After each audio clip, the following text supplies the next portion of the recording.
Os invito a abrir vuestras Biblias en la epístola a los Filipenses y, aunque deberíamos de leer todo el capítulo 4, pero vamos a leer solamente 4 versículos y luego os lo dejo a vosotros, aunque haré mención a algún versículo más. Filipenses 4, versículos del 10, vamos a comenzar en el versículo 10.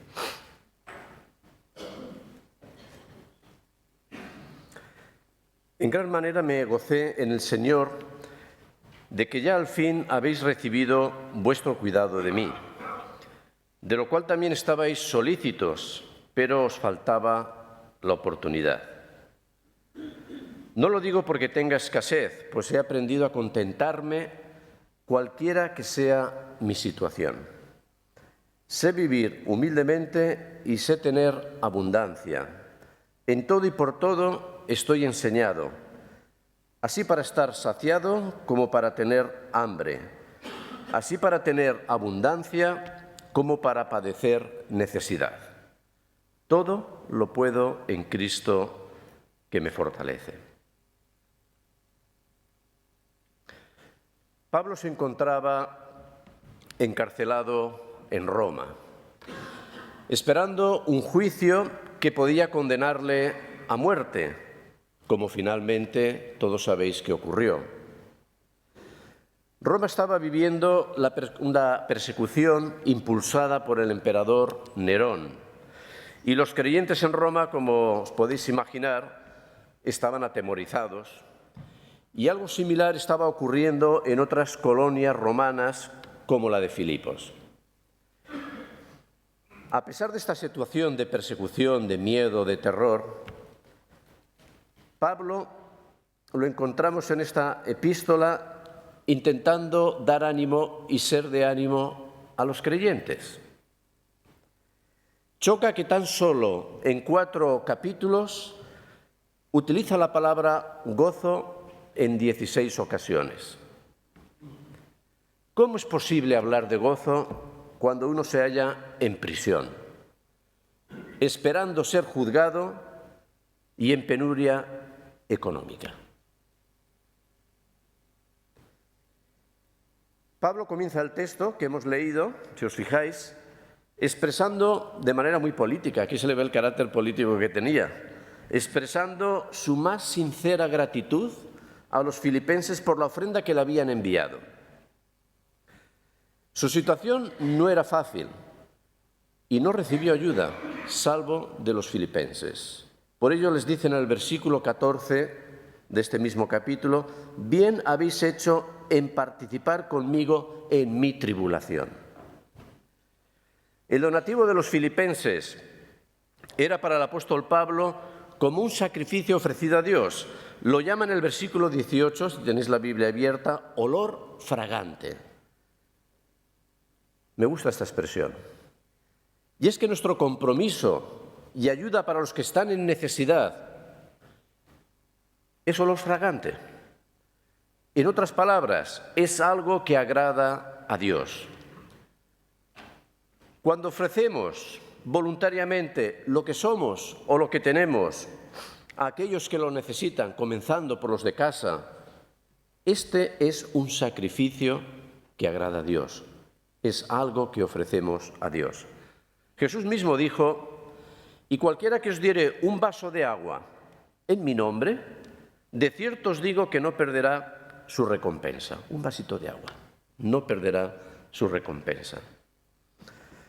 Me gusta San Ambrosio, ya empiezo a decir frases, aunque no lo había escrito. Me gusta cuando San Ambrosio afirma: Dios no se fija tanto en lo que le damos, cuanto en aquello que nos reservamos para nosotros. No retengamos lo que puede ser de bendición para otros. Todos podemos ofrecer un vaso de agua. Y este tiene su recompensa, es lo que Jesús nos dice. Después de agradecer la ayuda recibida, Pablo hace 3 grandes afirmaciones. Ya con cada una de ellas podríamos hacer un mensaje. Primera afirmación, versículo 11. he aprendido a contentarme cualquiera que sea mi situación. No es fácil esta afirmación. Segunda afirmación, versículo 12. En todo y por todo estoy enseñado. Y tercera afirmación, versículo 13. Todo lo puedo en Cristo que me fortalece. El filósofo estoico, y voy a hablar de un poquito de este señor, filósofo estoico griego, Epicteto, decía: no pretendas que las cosas sean como las deseas, deséalas como son. Y sin duda hay mucha sabiduría en estas palabras, las repito. No pretendas que las cosas sean como las deseas, deséalas como son. Por mucho que yo desee ser más alto, a no ser que me compre unos zapatos tan bonitos como llevaba la Lidia aquí, pues no lo voy a conseguir. Por mucho que quiera desear tener más pelo, pues las cosas son como son. Esto no va a ocurrir. Bueno, una peluca, eso sí es verdad, pero no va a ocurrir. Más bien, yo debería de desear lo que soy. Ni más ni menos, lo que soy. Debemos aprender a contentarnos. Y esta es la palabra clave de este capítulo 4. Debemos aprender a contentarnos. La falta de contento suele ser fuente de ansiedad en muchas personas e incluso de enfermedad. Mira, por mencionar solamente un dato, la cantidad de ansiedad y de falta de contento que debe de haber en este país. ¿Sabéis que somos el segundo país consumidor de ansiolíticos en toda Europa? El segundo. Desear las cosas como son no es resignación. Yo soy de los que creo que siempre se puede dar un paso más, que siempre hay que dar un paso más o dos. Desear las cosas como son no es resignación, no estoy hablando de resignación. Es aprender a aceptar aquello que no puedo cambiar y esforzarme en cambiar lo que sí que está en mi mano el hacer. Lamentablemente muchos fracasan al confundir entre lo que no pueden cambiar y hemos de aceptar de lo que podemos y debemos cambiar. Muchos confunden las dos cosas. ¿Eres consciente? Ahora una pregunta para ti. ¿Eres consciente de aquello que debes de aceptar en tu vida y aquello que debes de cambiar? Otra pregunta. ¿Estás contento contigo mismo? ¿O también estás insatisfecho? Alguien dijo que el ser humano sufre dos tragedias. Hay más, pero bueno, este dijo que solamente dos. No alcanza lo que desea y cuando lo alcanza siente que no es suficiente. Y es que la insatisfacción es un sentimiento que está profundamente enraigado en el corazón humano. Nunca es suficiente. Siempre hay algo que nos falta, o al menos eso creemos. Y no estoy hablando de las necesidades básicas a las que todo ser humano tiene derecho y por las que hemos de luchar. Estoy hablando de los deseos insatisfechos, de aquello que, cuando lo conseguimos, aún nos falta algo más.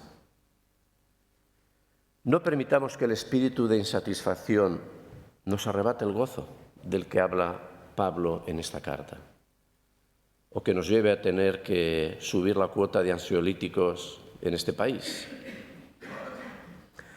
En el texto que hemos leído, vemos que Pablo ha aprendido, y le llamo así, yo lo llamo así, la virtud de contentarse. La virtud de contentarse en cualquier situación.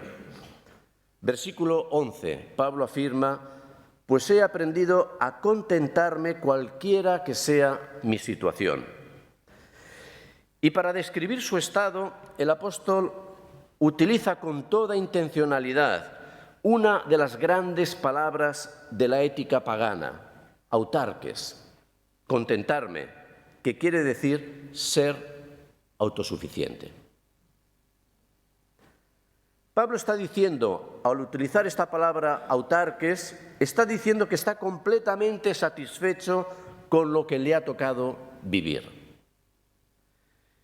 Y como un hombre privado de libertad, que vive en precariedad y que puede ser condenado a muerte, puede afirmar que está completamente satisfecho con lo que le ha tocado vivir. Autarques, autosuficiencia, era la meta suprema de la ética estoica, y Pablo lo sabía muy bien. Por eso utiliza esta palabra, porque los que le estaban escuchando sabían, cuando utilizaba esta palabra, de qué estaban hablando. Era la meta suprema de la ética estoica. Por ella entendían los estoicos un estado mental en el que el hombre era totalmente independiente de todas las cosas y de todas las personas. Su meta era llegar a este estado de autosuficiencia, a no tener que depender absolutamente de nada ni de nadie. William Barclay explica que la ética estoica tenía como objetivo eliminar todos los deseos. Los estoicos creían que la autosuficiencia no consistía en poseer mucho, sino en desear poco. Si queréis hacer feliz a un hombre, decían, no aumentéis sus posesiones, sino reducid sus deseos. A Sócrates le preguntaron una vez quién era el hombre más rico. Y Sócrates contestó, el que se contenta con menos. Los estoicos proponían eliminar toda emoción hasta que uno llegaba al punto en el que dejaba de importarle lo que le sucediera a él o a algún otro. Decían, es inútil tratar de resistirse a los acontecimientos o a la voluntad de los dioses. Uno tiene que endurecerse y aceptar absolutamente todo. Mirad lo que enseñaba Epicteto, el gran maestro del estoicismo. Si se te rompe una taza, di, no me importa. A ver, voy a romper algo. ¿Qué puedo romper? El micro, ¿verdad que sí que os va a importar? No, un vaso lo rompo. Es que así es más dramático, ¿no? Pum, pum, pum, pum, pum. Bueno, si se te rompe una taza, di, no me importa. Si le pasa algo a tu caballo o perro, di, no me importa, vale, ayudarme. Si te pasa a ti mismo, si te haces daño o sufres de alguna manera, di, no me importa. Si perseveras en esta actitud y si la mantienes en serio, llegarás a la situación en que puedas ver sufrir y aun morir a la persona que te sea más querida y decir, no me importa. Para llegar a este nivel de autosuficiencia, los estoicos abolían todos los deseos e intentaban eliminar todas las emociones. Como afirma Gober, y esto define muy bien lo que sería este pensamiento del estoicismo, el cual influenciaba toda la sociedad en la que vivía el apóstol Pablo. Como afirmaba Gober, convertían el corazón en un desierto y le llamaban paz.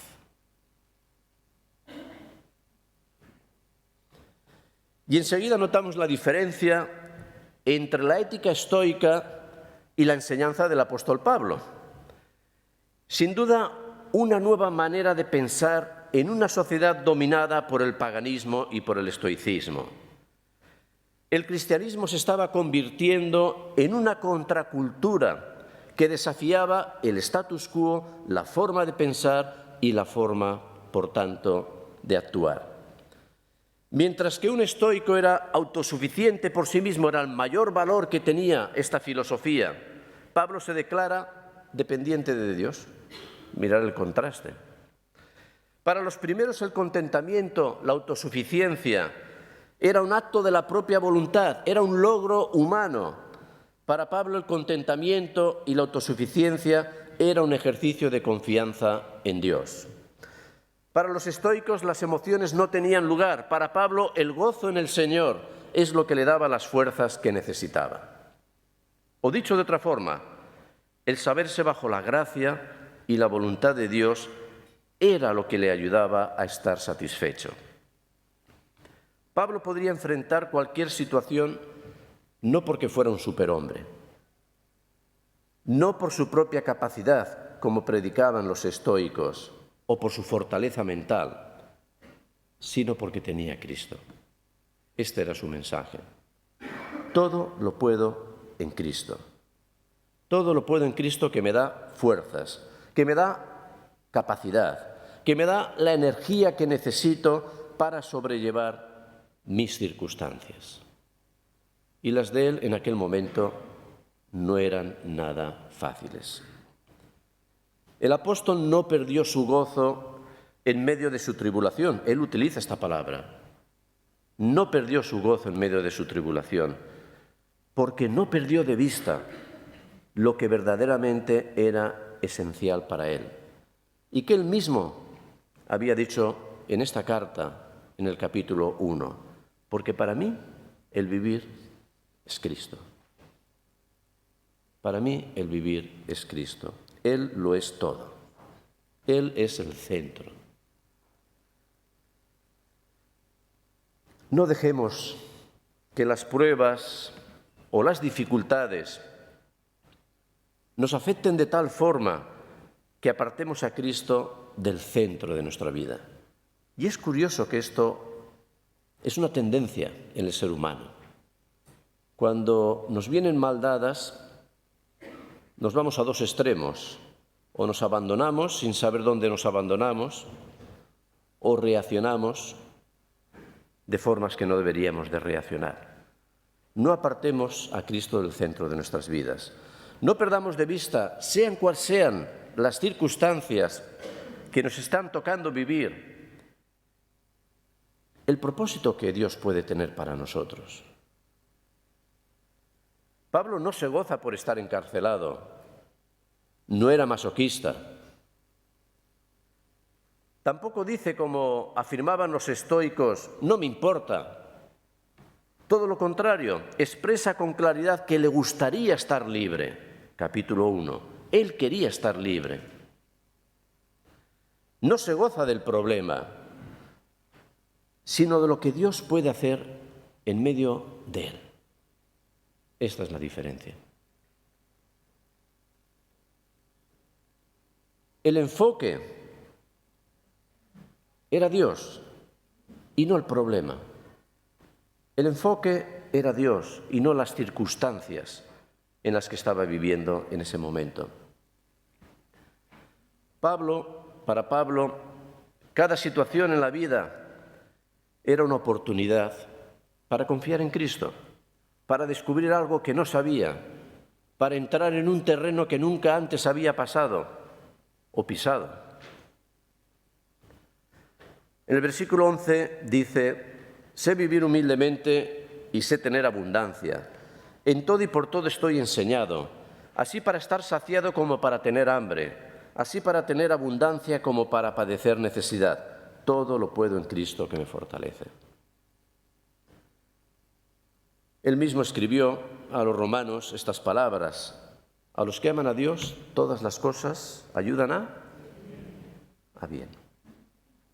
No hay circunstancia en la vida de la cual no podamos aprender. Es cierto que no podemos escogerlas, muchas de ellas, pero sí podemos decidir cómo reaccionamos ante ellas. Esto sí que lo podemos hacer. Pablo nos reta a que aprendamos a contentarnos, a encontrar satisfacción en lo que nos toca vivir. Dicho de otra forma, a aprender a confiar y depender de Dios, sabiendo que su gracia en su gracia, Él puede transformar toda situación en una oportunidad para completar su obra en nosotros y cumplir su propósito. Esta era la convicción, esta era la forma en la que el apóstol Pablo vivía. ¿Qué situación estás viviendo ahora en la que necesitas confiar y depender de Dios? ¿Te viene alguna a la cabeza? Hay algunos que creen que ser cristiano significa que todo nos va a ir bien y que todos nuestros deseos van a ser satisfechos. Para los que así piensan, Dios es como la lámpara mágica de Aladino. Pide 3 deseos y lo recibirás. Pero Dios no nos ha prometido que nos va a dar todo lo que queremos o cumplir todos nuestros deseos. Lo que sí que se ha comprometido es a completar la obra que ha iniciado en cada uno de nosotros. Y es una obra particular, especial, única, no es genérica. Yo soy de los que piensan que en toda situación siempre hay 2 perspectivas. Una es temporal y otra es eterna. La temporal nos habla de la realidad presente y de sus hechos, y a veces son duros. La eterna nos habla de aquello que no vemos y que no entendemos, pero que Dios controla en su soberanía. De aquí la insistencia de Pablo a mirar las cosas eternas, un mensaje que repite en varias de sus epístolas. No mirando nosotros las cosas que se ven, sino las que no se ven, pues las cosas que se ven son temporales, pero las que no se ven son eternas. Pablo insiste a mirar las cosas eternas, a no limitar nuestra vida a las circunstancias que nos acontecen, a lo que nuestra mirada alcanza a ver o nuestra mente a comprender. Hay muchas cosas que acontecen en nuestra vida que no entendemos por qué nos están ocurriendo. Y allí hay una perspectiva eterna que Dios sí que conoce. Pablo nos reta con su ejemplo a depender de la soberanía de Dios, a depender de su gracia, porque siempre trabajan para nuestro bien, aun cuando nosotros en el momento presente no lo veamos así. Tal vez alguien se pueda haber preguntado, ¿y por qué me ha tocado, sobre todo cuando visito Burkina Faso y otros lugares así? Tal vez hay gente que se pregunta, ¿y por qué me ha tocado vivir en este país tan pobre y no en la Europa del bienestar? ¿O por qué me está tocando sufrir persecución por mi fe? Hay muchos cristianos que están sufriendo persecución ahora, no nosotros. ¿Y por qué he tenido que abandonar mi casa y mi país para encontrarme sin saber quién me va a cobijar? Mirar todas estas familias sirias expulsadas y vagando, no saben quién los va a cobijar. Y muchas de ellas son cristianos. No se estarán preguntando, ¿y por qué me está tocando a mí esto? Y no puedo estar aquí sentado. Las situaciones que nos tocan vivir no son las mismas para todos. Aunque hay una sola fe y una sola gracia, pero no hay las mismas circunstancias para todos. Y asumir la soberanía de Dios en ocasiones puede resultar difícil y dura. Pero aceptarla nos va a ayudar, y no hablo de resignación, vuelvo a repetirlo, aceptarla nos va a ayudar a seguir avanzando. Dios en su soberanía puede guiarnos por lugares que nunca hubiéramos imaginado, incluso también por algunos que no hubiéramos deseado. Acordaos del pueblo de Israel. Dios podría haber escogido un camino más directo para llevar al pueblo desde la esclavitud a Canaán. Línea recta, 30 días. ¿Y se pegaron cuánto tiempo? 40. ¿Por qué escogió el trayecto del desierto en lugar de línea recta? También es cierto que en tan solo 3 días, después de que el pueblo de Israel cruzó de forma sobrenatural las aguas del Mar Rojo, etc., se quejaron contra Dios solo 3 días después, porque las aguas de Mara eran amargas y tenían sed y no podían beber, y se quejaron. Y es que cuando nuestras expectativas, y aquí voy, no son como las deseamos o como las imaginamos, generalmente aparecen la desilusión y la queja, y son primas hermanas que van de la mano, desilusión y queja. En lugar de seguir confiando en las promesas de Dios, en su fidelidad, en su intervención sobrenatural, como ya lo hemos experimentado en otras ocasiones, en su provisión, en su actuación, nos fijamos, en lugar de fijarnos en esto, nos fijamos en lo que nos falta. No tengo agua para beber. Y cuando esto ocurre, dejamos de mirarle a Él y comenzamos a mirarnos a nosotros mismos. Comenzamos a hacer más caso a aquello que no tenemos que a la realidad de un Dios que nos ama y que ha prometido que nunca nos abandonará y que va a estar con nosotros en toda circunstancia, también en las difíciles.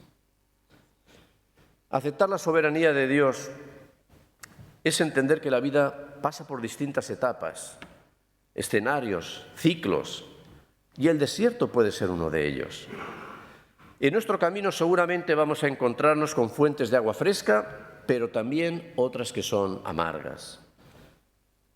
Aceptar esta realidad es estar dispuestos a aprender de todas y cada una de estas situaciones que vamos a encontrar en nuestro camino. Es reconocer la soberanía de Dios, aquella perspectiva eterna que a mí me cuesta ver, y es hacerlo con gratitud, porque de esta forma estaremos manifestando nuestra confianza en Él. Y en esto consiste la verdadera autarques de la que está hablando Pablo. No es esta que dice no me importa, es esta que dice todo lo puedo en Cristo que me fortalece. Yo creo que en la vida de Pablo el contentamiento no surgió de nacimiento. Fue un proceso en su vida, como lo tiene que ser en la de cada uno de nosotros, un proceso de aprendizaje y de madurez. El gozo y contentamiento que el apóstol transmite en esta epístola está sin duda ligado a la unidad que él tenía con Cristo, a la relación personal que él tenía con Él, a su identificación plena con el Maestro.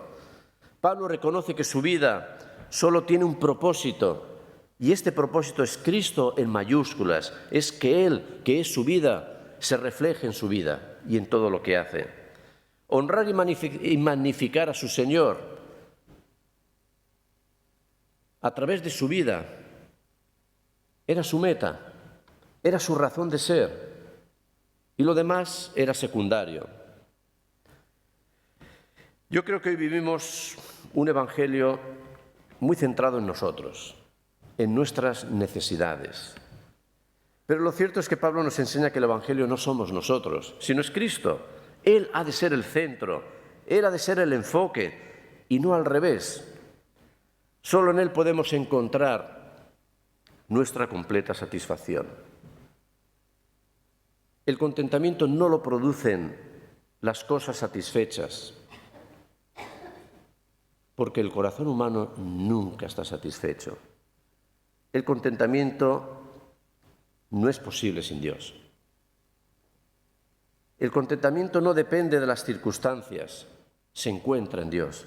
No depende de la abundancia o de la escasez, sino de una constante e íntima relación con Dios.